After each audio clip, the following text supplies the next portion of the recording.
I'm joined by James Wigby here in the studio, and we're talking about a product that is yours, you're making it. It's very special, in fact, so special it got the interest of the Dragons on Dragon's Den, although alas, you never quite made the cut, I believe, on that. No, that's right. I was actually invited to pitch there after launching the brand, and the dogs sort of played up on set a bit and they didn't end up showing it on TV, so this is one of my first sort of TV appearances since. Okay, take us through what this is. So this is Akela, the grain-free brand, which is a dog and cat food brand, and working dogs as well, and it's very high meat content, suitable diet for dogs and cats. I mean, it's similar to what they'd eat in the wild, so really high quality food. And you came up with this idea?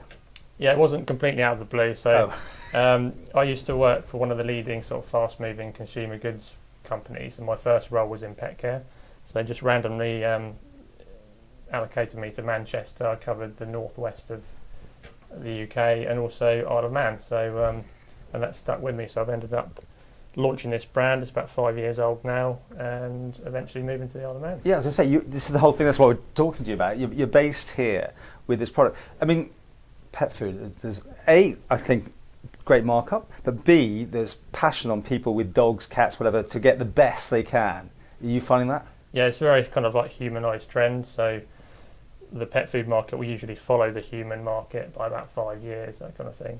But people will spend more on their pets than themselves now. So, are you making this here, or is it made in the UK? This is still made. So the wet food's made in Germany. Oh, Germany. Okay. The dry kibble's made in Lancashire, so not too far away.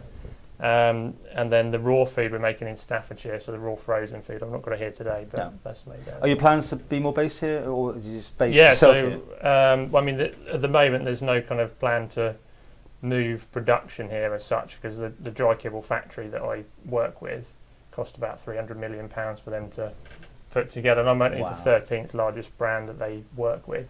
Oh, I see. They do it for everybody else as well, don't they? Yeah, there's quite a few brands that work with them using bespoke recipes tailored to your own requirements. How do you come up with those recipes? You don't taste them, do you? Yeah, so I've got some here today. I don't know if you've had your breakfast. No. But this is the Scottish salmon. It's all human grade, so it's quite tasty. Not a big fish fan, but okay, so anything the dogs, cats eat, you've tested first? Yeah, and also because I'm gluten and dairy intolerant, so similar to dogs and cats, they can't digest a lot of ingredients, and this is one of the reasons I came up with the food. And that's actually 80% salmon. It's grain-free, mainly freshly prepared salmon as well, so it's very good quality food. Do you spend a lot of your time trying this and trying that? And occasionally, not the raw food because it's frozen. You have to cook it, obviously. But yeah, it's good breakfast. Okay, so why the Isle of Man? Just because you like? I mean, I always liked the ethos of the island, and it's somewhere I've been before. I'm into cycling now as well, so I've just taken up did the Lighthouses Challenge, and I like the fresh air, and the climate's not always amazing, but it's good in the summer so far. I was going to say, you're the Department of Enterprise's dream sort of thing, because you don't want the city life. You know, this is an hour from London, that sort of thing, is it?